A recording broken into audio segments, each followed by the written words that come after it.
Começa agora 70 a mais. Como viver bem a partir dos 70 anos. Alô, amigos do 70 a mais. Neste sábado, estamos trazendo o Dr. Welles Tavares Santos. Ele é psicólogo clínico.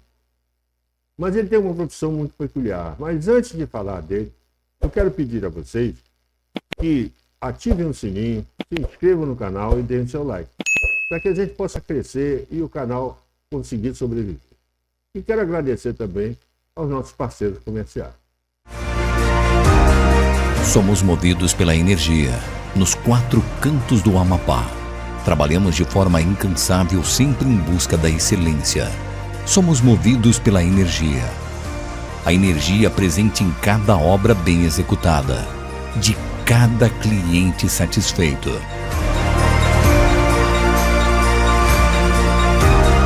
Somos a Eletroservice. Como eu dizia, o nosso convidado de hoje, o Dr. Welles, ele é psicólogo clínico, mas ele tem uma profissão peculiar. Ele trabalha com terapia cognitiva comportamental. O que vem a ser isso? Ele é graduado em psicologia do trânsito. Importante, né? Uma coisa muito difícil, né? Ele trabalha com psicologia no trânsito. Então vamos conversar com ele.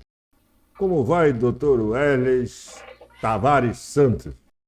Tudo bom, Luiz? Prazer estar participando desta entrevista dos 70 a mais. Estamos aqui à sua disposição. É uma honra ter você aqui conosco, até porque é um assunto meio insólito, né? Porque você é psicólogo, certo? Sim. E pelo que eu vi aqui, você diz que você é pós-graduado em psicologia de trânsito. Sim. E tem uma abordagem em terapia cognitiva comportamental. O que é a terapia cognitiva comportamental? Ok. A terapia cognitiva comportamental, ela é uma abordagem que trabalha pensamento e emoção e comportamento. Ou seja, alguns psicólogos costumam dizer que você é aquilo que você pensa. Eu discordo em parte. Eu sou aquilo que eu estou pensando naquele momento. Entendeu? Então, esses meus pensamentos, que são os pensamentos disfuncionais, eles podem gerar uma emoção e que vai me trazer um determinado comportamento.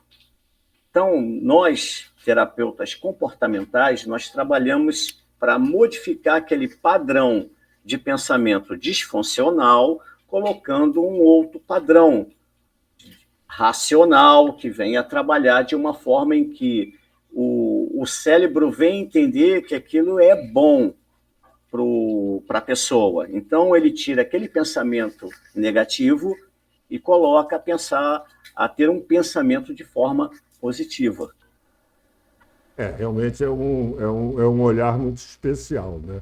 Sim. Eu acho que é uma forma de você ver as coisas por um outro ângulo, né? É porque, na realidade, para o nosso cérebro, tudo é real. Ele entende que tudo é verdadeiro. Entendi. Então, como que a gente prova isso? Quando você está assistindo um filme, uma novela, você se emociona com aquilo e você sabe que aquilo é ficção, é uma mentira. Mas o cérebro, para ele, é verdade. Então, ele acreditou que aquilo é real. Então, da mesma forma que ele pode agir de uma forma negativa, nós fazemos a inversão, fazemos eles acreditar que aquilo é bom.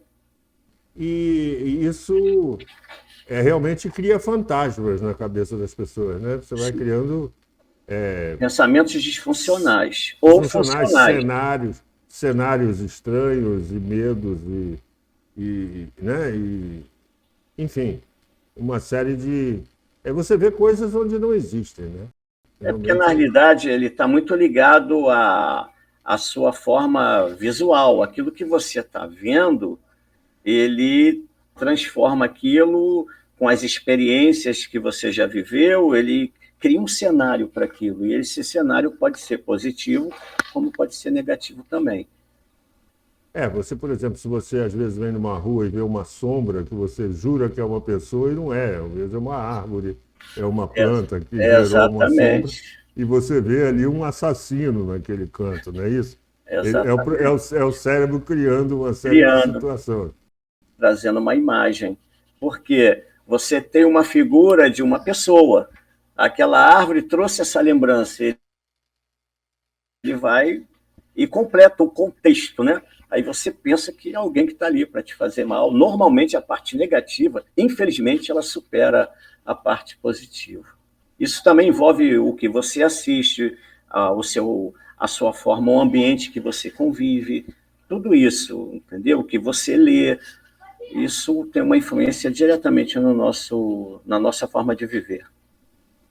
Tá, aí então vamos voltar Sim. à sua especialidade principal, né? Que você cuida do idoso ao dirigir. É isso, né? É, Você gosta de fazer isso, né? gosto. Você gosta de fazer esse tipo. E qual na verdade, você é instrutor, você sempre foi instrutor, Sempre né? fui. Sempre E fui. usa a psicologia para conseguir Isso. mais do seu aluno, é isso? Eu conciliei, né, a parte da psicologia, fazendo a abordagem, me especializando na terapia cognitiva comportamental, que o trânsito nada mais é do que você estar observando, trabalhando com os seus sentidos, né, visão, audição, tato, é um comportamento, e esse comportamento vem através do que você ouve, do que você vê, e isso influencia diretamente no trânsito. E o idoso tem as suas peculiaridades, né? Ele tem, porque a idade está chegando, tudo vai diminuindo, então tem que ter um certo cuidado na direção veicular. Até porque os reflexos ficam mais lentos, não Tudo. é isso? As conclusões também ficam mais lentas, Que é as tomadas de decisão ficam mais lentas, exatamente, tomada de né? decisão. E Isso, nessa tomada e de no decisão, trânsito você precisa ter uma agilidade muito grande, muitas vezes, para sair de determinadas situações.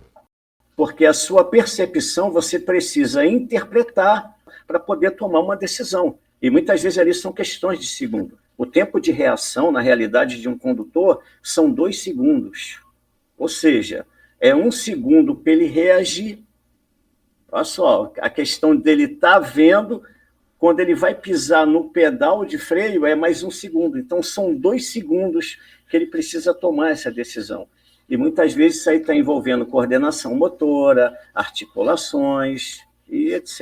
Outras coisas também que vai dificultar para ele ter essa tomada de decisão rápida e correta. Entendi. E qual é a idade? Até que idade o sujeito pode dirigir, digamos assim? Quer dizer, que seja uma idade razoável, né? Para o sujeito. Existem Segundo, aberrações, né? Mas segundo a regra. a legislação de trânsito, não tem uma idade.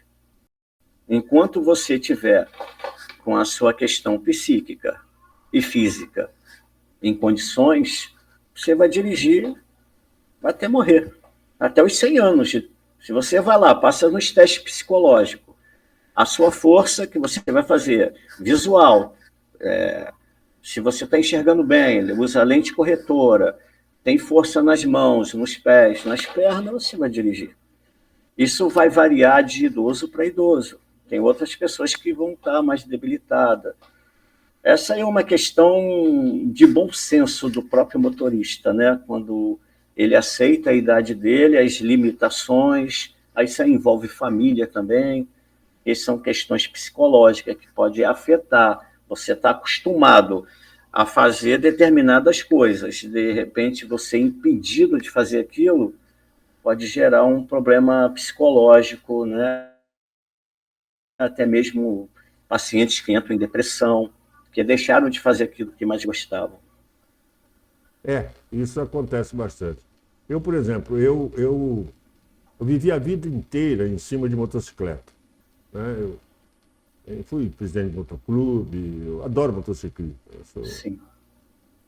E depois que eu tive Covid, eu tive vertigem rotatória. E aí o meu médico disse, vende a moto. Tem condição. Porque carro não cai, moto cai. Se você tem uma vertigem rotatória no trânsito, a moto é chão direto. Mas aconteceram algumas coisas que me deixaram meio encabulado também. Lapsos de memória. Pequenos lapsos de memória. Sim. Já aconteceu de eu vir pela rua e disse, que rua é essa? Onde é que eu estou? A memória de curto prazo. Essa aí, memória. De repente clareia de novo, entendeu? E isso me assusta. Né? Isso acontece, né? Acontece.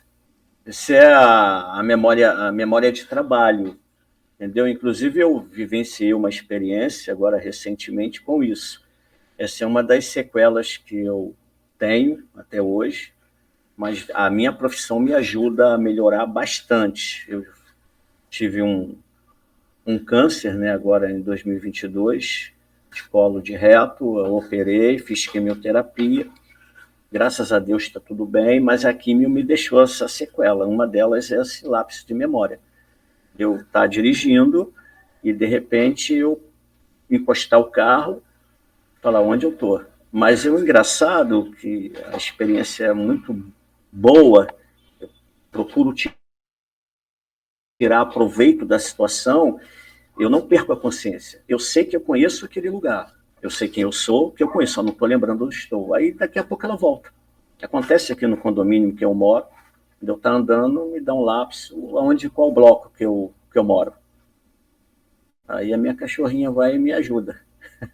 Isso é uma sequela que ficou. Exatamente. Isso é perigoso no trânsito. Ela vira a sua bengala, né? Virou a minha bengalinha. Isso para o trânsito é perigoso.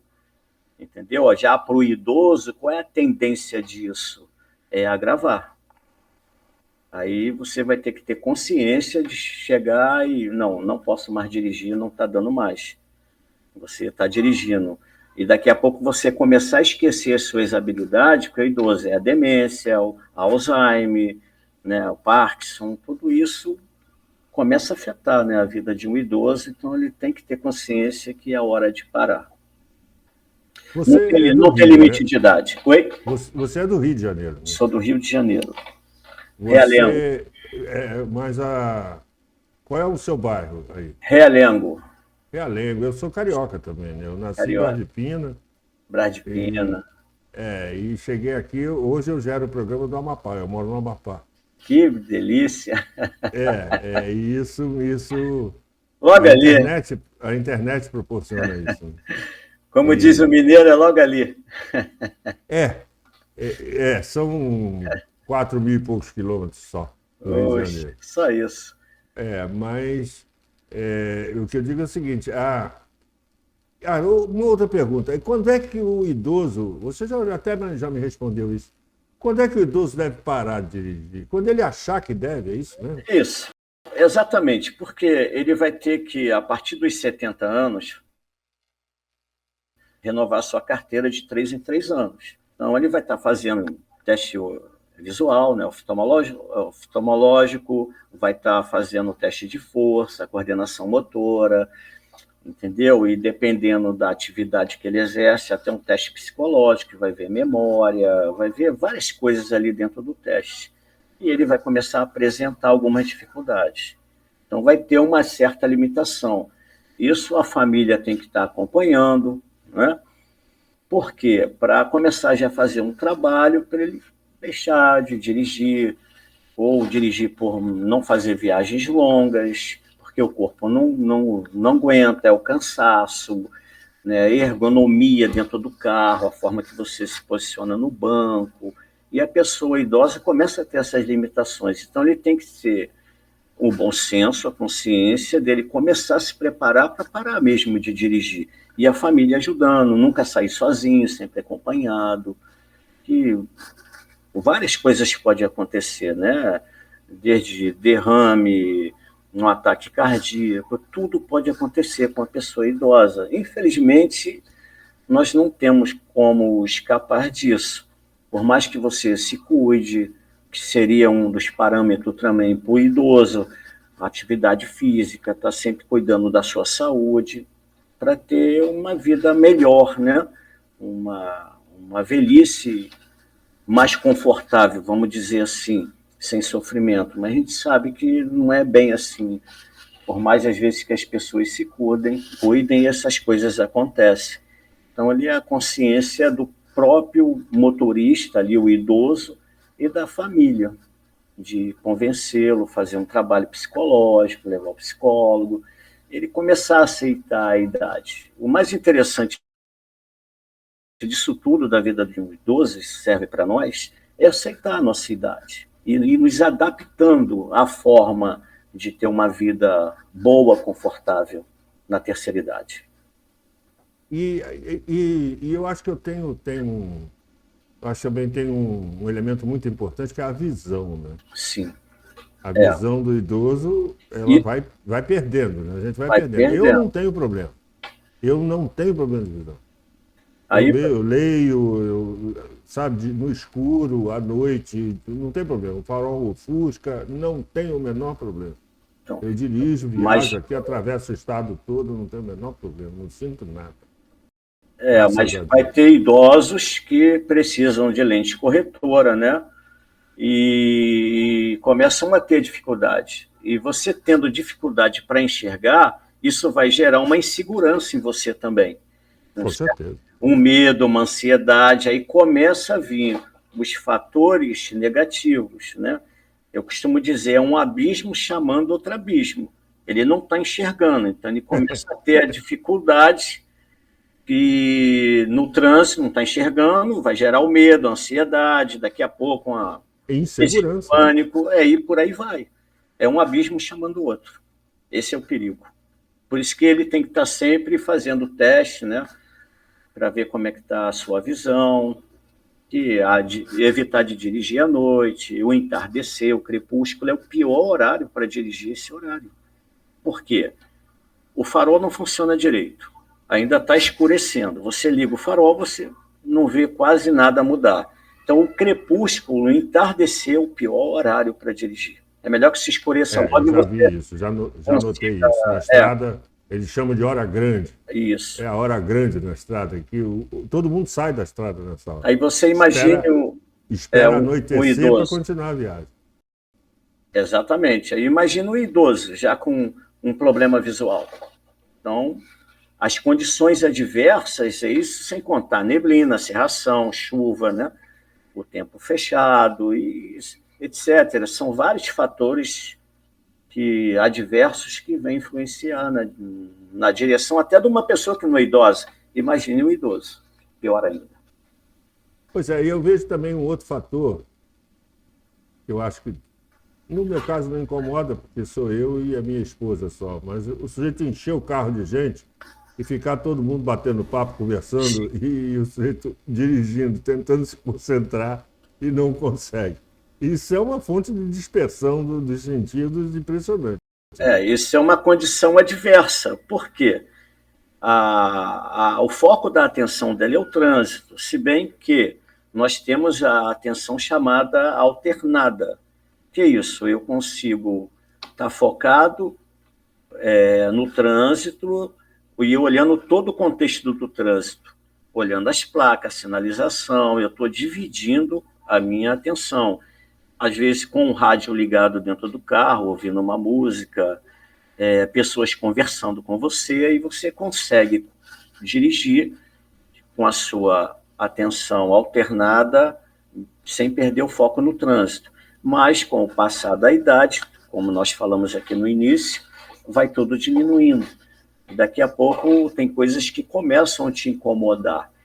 E hoje ainda tem a questão do telefone celular, né? As pessoas, infelizmente, são muito irresponsáveis, imprudentes, e continuam falando ao telefone celular. Isso envolve até o idoso também, que eu estou no trânsito aí, eu vejo pessoas idosas falando ao telefone celular, com ele na mão, olhando para o celular. Já tem o problema, das vezes, a falta de memória, o foco da atenção, tudo isso já diminuiu com o passar do tempo, e ele ainda cria condições mais adversas ainda, a probabilidade do acidente é muito grande. Com certeza. Existe algum carro especial seja melhor ou pior para o idoso? Tipo, o carro automático, o carro mecânico, o carro grande ou o carro pequeno? O que seria? Seria um carro, digamos, mais ergométrico e mais ideal, né? Sim, isso é uma pergunta que muitos idosos fazem para mim. Welles, qual carro eu devo comprar? Falo para você, deve comprar o carro do seu gosto, a princípio, mas um carro que venha atender... E que cabe no seu bolso também, né? Do bolso, ainda tem essa também. Do seu gosto e do seu bolso. Mas um carro que venha atender às suas necessidades. Claro que um carro automático ele vai ser muito mais confortável do que um carro manual. Ele praticamente vai acelerar e só frear e trabalhar o volante. É menos alguma coisa para fazer, né? Um carro confortável que venha atender às necessidades dele. É o que eu falo para ele, porque não existe um carro específico, entendeu? As pessoas gostam de carro e vai escolher o carro que ele achar melhor para tudo, para o bolso, como você falou. Não pode esquecer desse detalhe. Eu acho o seguinte, no meu modelo de pensar, eu já tive carro de tudo quanto foi jeito e maneiro. Eu sempre disse que eu fui um colecionador de automóveis, só que eu tive um de cada vez. Sim. Eu tive carro de tudo quanto jeito que você pode imaginar nesses meus mais de 70 anos de vida. Então, o que acontece? Eu acho o carro automático, conhecido hidramático, né? Isso. Hidramático é uma marca, né? Na verdade, é um carro automático, de câmbio automático.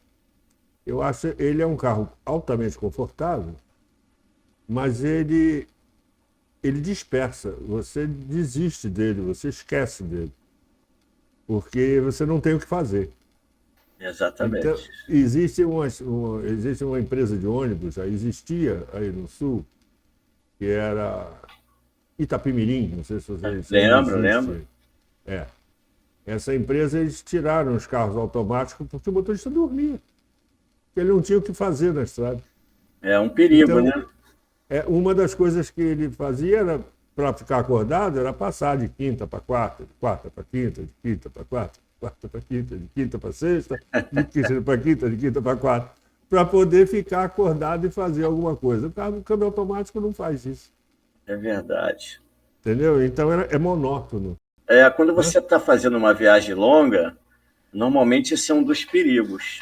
Que você, mesmo com carro automático, você já chegou lá na sua quinta marcha e ar-condicionado ligado, musiquinha ligada, você já está viajando há algum tempo, cenário repetitivo, boizinho, casinha, morro, matinho, né? Noite. Né?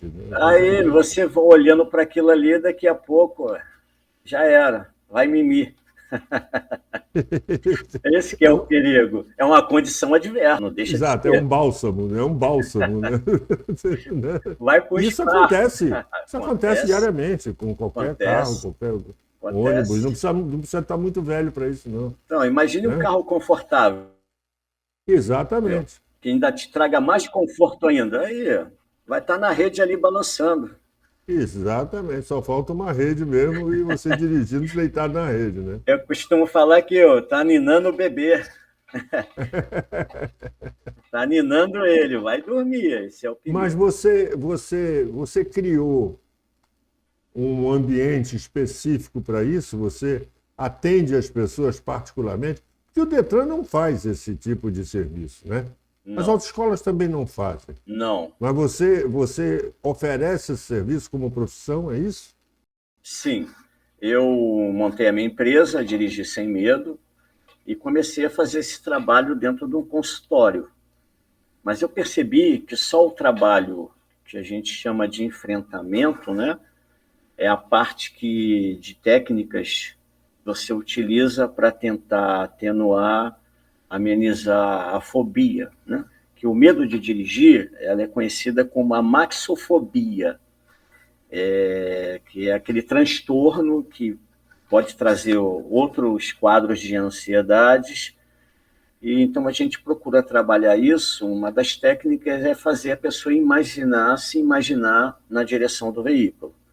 Então você faz todo aquele preparo de relaxamento, dentro de um consultório, começa a pessoa a imaginar, dirigindo, e depois você, com algumas sessões, você vai observando o comportamento, a reação, né?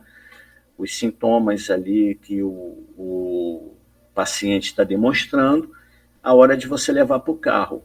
Mas eu percebi, através da experiência, que dentro do carro é o melhor consultório para esse tipo de problema, né? Então, eu chamo de consultório móvel. O trabalho que eu estava fazendo dentro de um consultório relacionado ao trânsito, eu faço dentro do próprio carro. Ali faço técnica de relaxamento e já começo a familiarizar o paciente com o veículo, com aquilo que ele vai enfrentar daqui a pouco. Está dentro de um carro, pega no volante, mexe na marcha, bota o cinto, liga o carro, vai se familiarizando. Né? Um laboratório. Faz o próprio laboratório na própria rua, né? Com as ferramentas todas. E depois ele vai para o enfrentamento. A gente chama de sensibilização. Ou seja, você vai começar, ele tem um padrão de comportamento, que às vezes está causando um quadro de ansiedade.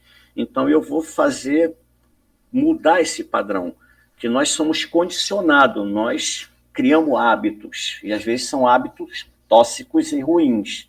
Então, vamos criar novos hábitos, e esses novos hábitos criamos dentro do carro. Claro que isso aí envolve tempo, às vezes as pessoas querem milagre, não dá para fazer com 2 sessões, 2 aulas de automóvel, é de 10, 20, 30, por aí. Por quê? Isso depende de paciente para paciente. Cada um tem a sua forma de entender o quadro que ele está vivendo, vivenciando, para tentar mudar aquele quadro. Então, ele precisa de mais tempo. E, às vezes, isso envolve questões financeiras, às vezes o trabalho não sai como deveria, né? Os pacientes costumam, às vezes, abandonar dentro de um consultório, às vezes acaba abandonando dentro do carro. Mas, de uma forma geral, esse trabalho tem dado muito certo, porque é um trabalho que a autoescola não oferece, o Detran não oferece, é você ter 2 em 1, o instrutor e o psicólogo. Então, ali eu trabalho a parte prática, que a parte prática, se não tiver bem desenvolvida, vai gerar todo esse quadro de ansiedade, segurança. Então, eu tenho que olhar essa parte. Essa parte está redondinha, aí eu começo a observação psíquica, ver o que está levando essa pessoa a ter medo. Às vezes a pessoa olha para um caminhão e fala, poxa, Welles, vem um caminhão ali. E aí, tudo bem, eu falo, o caminhão tem motorista, e o nosso carro tem motorista. Eu tenho que fazer com que esse paciente venha racionalizar, entendeu? Porque a emoção dele já está lá em cima. Então, eu tenho que estabilizar. E você só consegue estabilizar a emoção fazendo com que ele tenha um pensamento positivo, fazendo ele racionalizar. Eu começo a questionar ele e ele começa a pensar e me responder. Nisso que ele está pensando, ele vai equilibrando, que fica racional, já equilibrando com o emocional até superar. E, por exemplo, se ele está passando à direita de um caminhão, ele acha que não vai dar. Questão visual espacial, questão espacial. É o espacial, exatamente. É o golpe de vista. Essa Isso coisa aí toda. o idoso começa a perder também. A visão periférica é muito perigosa. Questão espacial. O cálculo, porque o nosso cérebro ele faz o cálculo, é igual atravessar a rua. Às vezes as pessoas atravessam a rua, a pessoa adianta o passo, diminui, calcula certinho e vai, né? Quando o teu cérebro fala para você não vai e você insiste, questão de comportamento, de impulsividade, você é atropelado. Porque normalmente você faz o cálculo certinho entre adiantar o passo ou reduzir o passo, para dar tempo para atravessar. No carro também, o cálculo, você tem aquele cálculo visual de uma hora de uma ultrapassagem. Isso o motorista em condições normais, né? Fisicamente, psicologicamente, e além de outros fatores de prudência que ele tem que ter ao volante. Porque se ele não estiver bem dentro dessa área, não vai dar certo. É a mesma coisa discutir dentro de um carro, né? Brigar, tal. Enfim, perdendo o seu foco tudo, deixando a sua impulsividade. Eu costumo dizer que o nosso comportamento, você pode ter um certo tipo de emoção. Você está com vontade de chorar, de gritar, de brigar, beleza. Você assume, eu estou querendo matar um. Mas quando eu paro para pensar, eu estou racionalizando aquela emoção, aquele pensamento que eu tive. Nisso eu mudo o meu comportamento. Eu estou com vontade de dar um chute na cadeira, porque eu fiquei com raiva. Mas se eu pensar que se eu chutar a cadeira eu vou quebrar meu pé, o meu comportamento... Vai dar metade. Metade. Você soca alguém, a mão dói. Exatamente. Aí você, nisso que você conseguiu parar para racionalizar o seu comportamento, ameniza a sua emoção. Aí você consegue equilibrar a sua impulsividade. Por isso, antes de qualquer atitude, na dúvida, eu sempre falo, na direção, não faça. Está na dúvida, não faz. Porque a impulsividade pode fazer com que você venha tomar uma decisão errada. Existe a máxima que diz, né? Perca um minuto na vida, mas não perca a vida num minuto. Exatamente. É o tempo que você vai pensar. E ela é perfeita.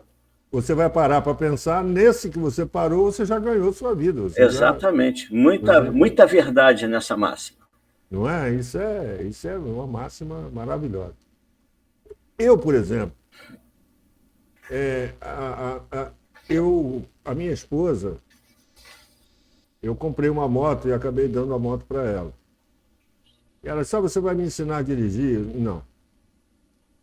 Você vai para a autoescola, né? Vai tirar seu documento direitinho. O dia que você tiver todo documentado, eu vou ensinar você a dirigir moto. Porque o seu instrutor não ensina você a dirigir moto. Ensina você a passar na prova. Ele não ensina. Motocicleta é uma coisa muito complicada para o cara te ensinar em meia dúzia de aulas. Eu trabalho com moto há 40 anos, na época, e todo dia eu aprendo uma coisa em cima da moto. Então, quer dizer, você vai, tira sua carteira, depois eu vou ensinar você a andar de moto. Né? E ela cumpre isso. Hoje ela dirige moto muito bem, viaja maravilhosamente, gosta de moto. Legal. Ao contrário de mim, eu não gosto mais, não. Você não gosta de moto? Não, eu sofri um acidente para nunca mais. Fratura de bacia, tornozelo, traumatismo craniano. Eu falei, não, chega, não quero moto, não. Não tenho nem carteira, não faço nem questão de ter. Porque eu sei que é bom. Sim, motocicleta é muito bom. Aí eu falo, não. É como cigarro, né? O cigarro é um vício horroroso. Mas fumar é uma delícia. É verdade. Eu fumei durante 50 anos. Há 7 anos atrás eu parei de fumar. Sim. Mas fumar é bom, é gostoso. Então, mas é horrível, né? Aí eu lhe pergunto, eu, por exemplo, Fala. Eu dirijo desde 16 anos de idade, 17 anos de idade. Né? Meu pai sempre me deu essa condição. E aí, mas eu te pergunto, é difícil para o idoso começar a aprender a dirigir? Quais são as dificuldades que ele tem para ele que nunca pegou no carro? É mais difícil do que o jovem. A princípio, o idoso já chega com essa desculpa. Já estou velho, deixei de tirar a carteira jovem. Quando ele começa a enfrentar certa dificuldade no aprendizado ali do carro, né? Aprender a conduzir o veículo, aí ele começa a vir com essa desculpa. Mas aí eu já faço um trabalho que eu já enxergo isso como um pensamento disfuncional. Eu normalmente trabalho de uma forma que, para mim, não tem limite de idade. A pessoa, porque eu encontro jovem, aí é uma experiência profissional que tem tamanha dificuldade ou até maiores do que uma pessoa idosa para aprender. E como tem idoso que chega ali, desenvolve e começa a aprender bem. Agora, tem limitações? Tem. Por quê? Coordenação motora, às vezes não consegue movimentar, né? Os ombros, o pescoço, que às vezes você tem que olhar para fora, ter uma agilidade maior no volante. Apesar dos volantes hoje, a direção hidráulica, elétrica, é bem levinha. Mas o idoso tem essa dificuldade de tempo de reação, mas aprende. consegue aprender, mas tem que fazer um investimento maior, né? E a pessoa tem que fazer um planejamento, isso tudo eu deixo muito claro, você tem que se planejar, porque o que você vai gastar, quanto você pode gastar, quanto você pode investir, criar metas, que às vezes as pessoas começam, mas ficam frustradas porque não conseguiu alcançar aquele propósito, por questão financeira, às vezes questão física, tudo isso envolve e atrapalha, mas se aprende. De uma forma geral, aprende. Eu, particularmente, não crio dificuldade, pelo contrário, eu incentivo. Já que ele procurou, passou nos testes do Detran e passou na prova do Detran, ou está naquele processo de fazer a prova prática ainda, que eles às vezes procuram o meu trabalho antes de fazerem a prova prática. Aí eu faço esse trabalho antes, familiarizando com o local, levo ao local da prova, eu conheço tudo. Aí é que a gente chama aquela colinha da prova. Eu ainda falo, poxa, vocês têm a cola, só chegar lá e repetir. E muitas vezes o aluno não consegue, aí você vai entender, né? Já é questão de ser avaliada, entra o nervosismo, aí você tem que trabalhar outras partes psíquicas. Enfim, é um trabalho bem complexo, um trabalho muito legal, gosto muito do que eu faço e tem dado muito resultado. Isso faz parte desse rosário de dificuldades que não só o idoso, né? Qualquer cidadão tem. Sim. Numa maior intensidade ou menor intensidade, né? As verdade. fobias, né? As fobias, as incertezas, isso tudo a gente joga no volante do carro.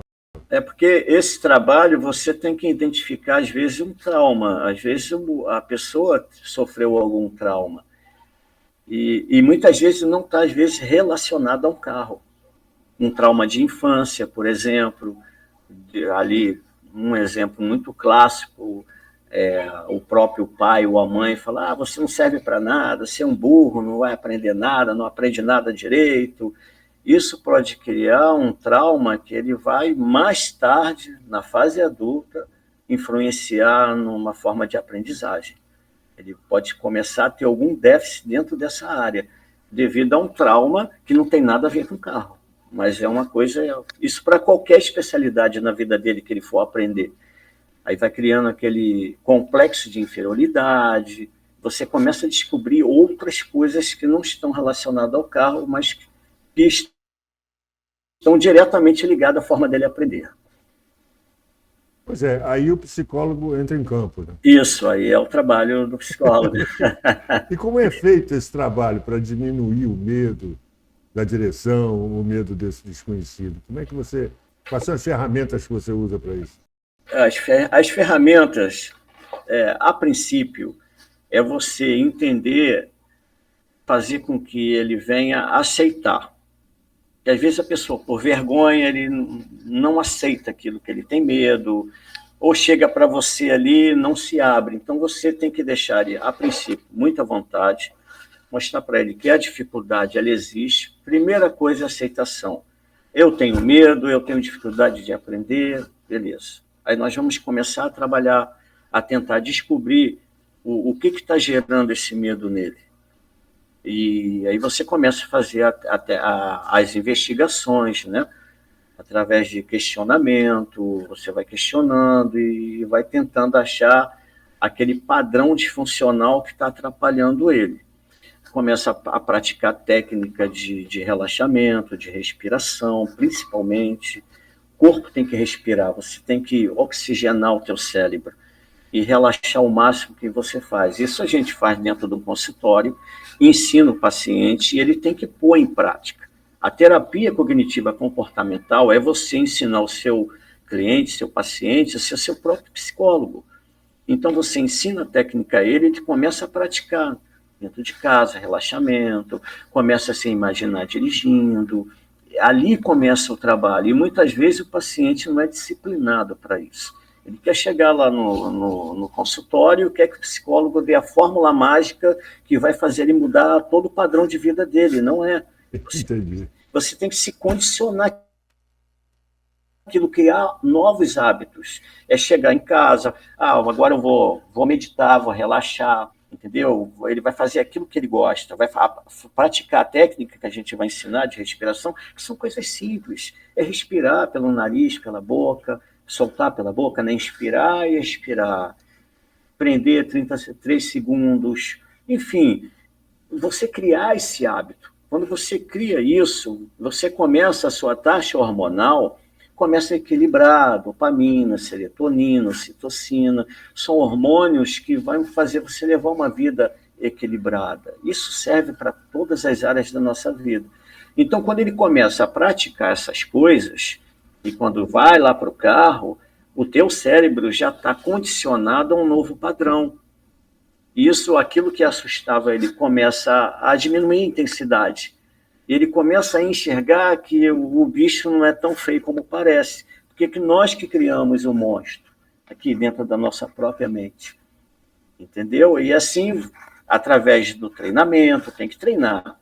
Isso, quando eu digo treinamento, dentro das técnicas, né, psicológica, treinamento prático dentro do carro, o aluno tem que treinar, ele tem que praticar. E à medida que ele vai praticando, é igual andar de bicicleta. Você começa a aprender, está desequilibrado, andar de motocicleta, a mesma coisa, daqui a pouco você está andando direitinho. Mas tem que ter um investimento dentro da parte da prática e disciplina, principalmente daquilo que o psicólogo o orienta para ele fazer. Para você ter uma ideia, uma coisa que eu aprendi com um palhaço, por incrível que pareça, um palhaço que fazia os seus malabarismos com perna de pau. E ele dizia que o sujeito que usa a perna de pau, ou anda de bicicleta, ou anda de moto, o segredo é ele não parar. Porque se ele parar, ele cai. Faz sentido. Então, o perna de pau, ele está sempre lá e cá, lá e cá. Ele apoia numa perna, apoia na outra, um passa à frente, um passa atrás, e ele vai se equilibrando. Na bicicleta, a mesma coisa. Ela só funciona quando está andando. Exatamente. Parado, cai. Não tem moto, parada, cai. É a mesma bicicleta, coisa. Parada, cai.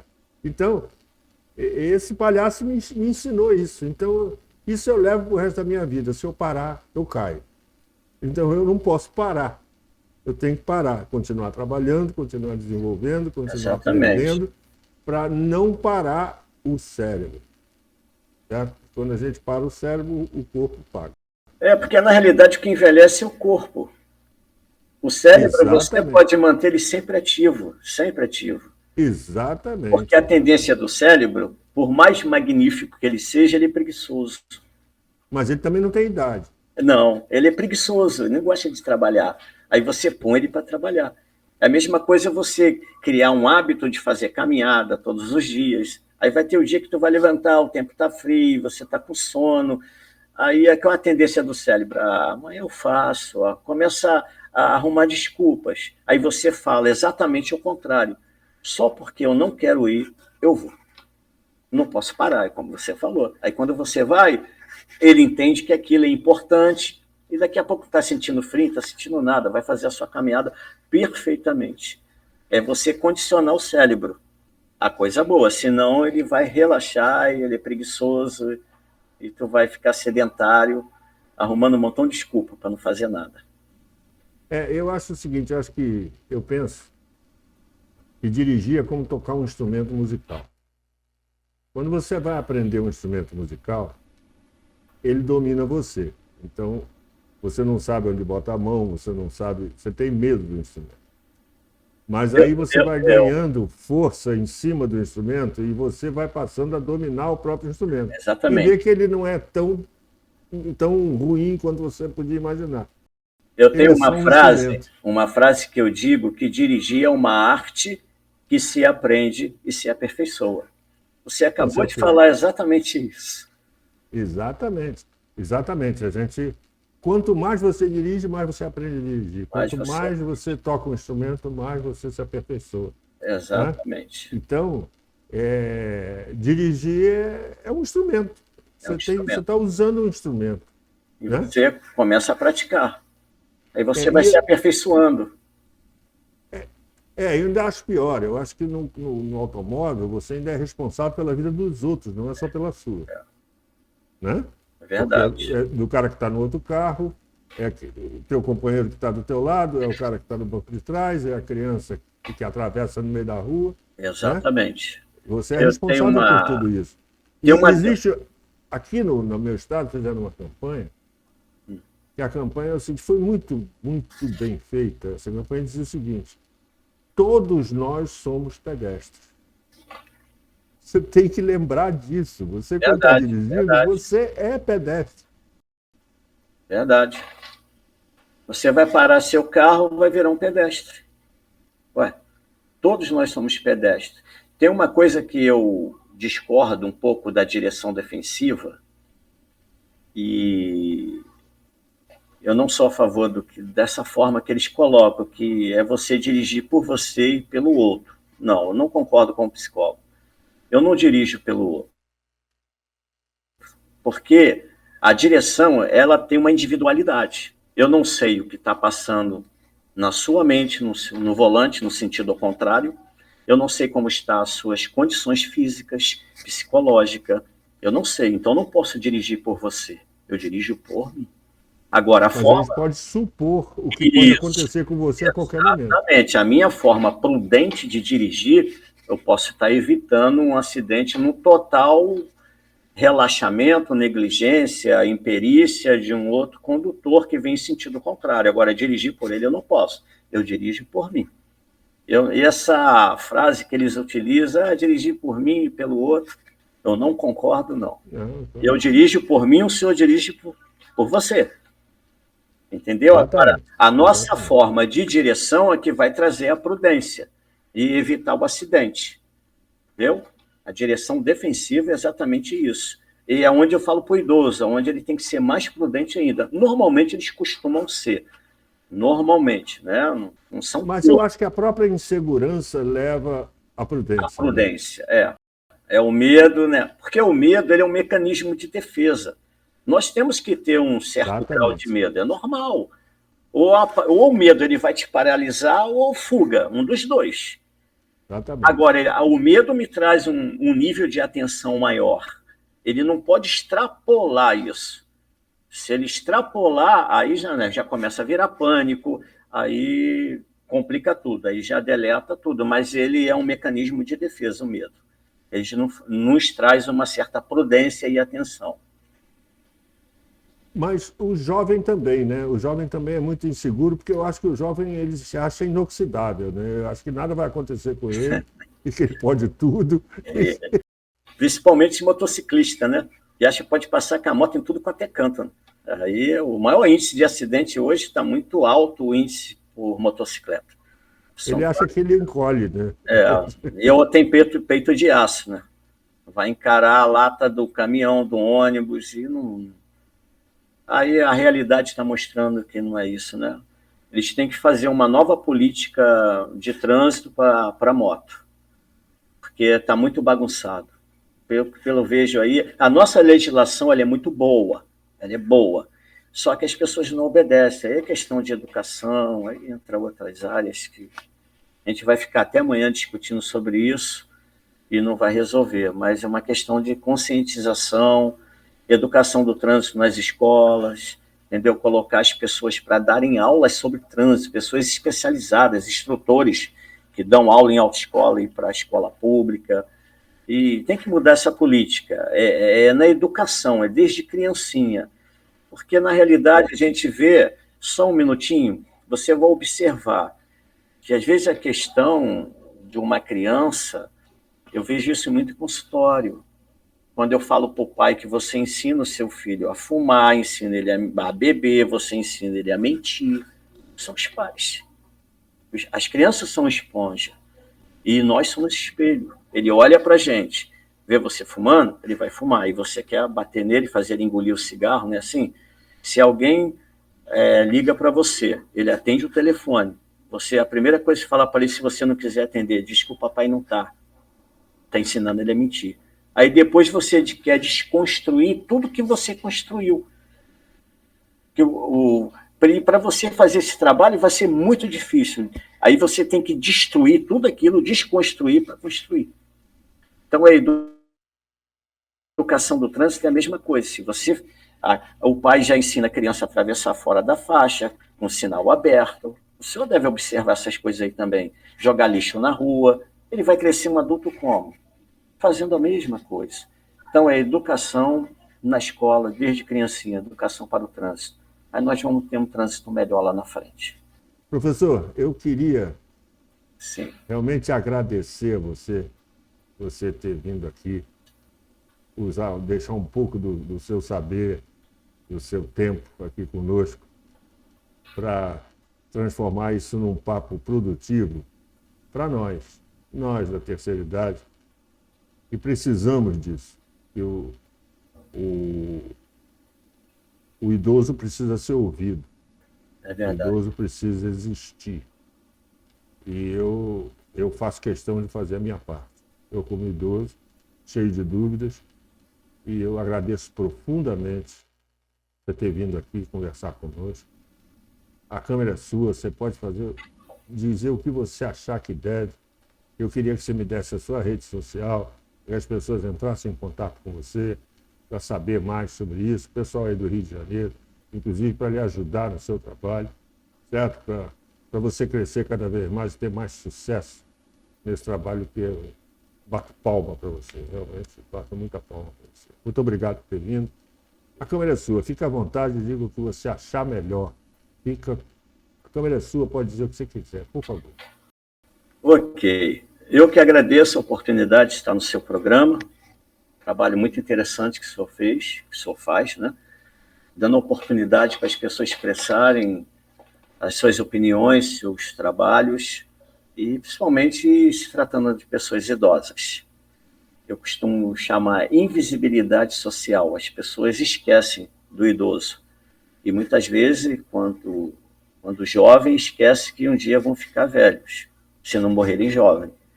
Então, a gente precisa enxergar a pessoa idosa, dar uma oportunidade, ver oportunidades de trabalho, uma oportunidade para o idoso se socializar, e às vezes ele se socializa através de uma direção veicular. É um trabalho que eu faço com o idoso e tenho um prazer imenso de trabalhar e não vejo a dificuldade, pelo contrário, procuro eliminar as dificuldades, fazer com que essa pessoa venha se sentir bem, se socializar novamente com as pessoas, né?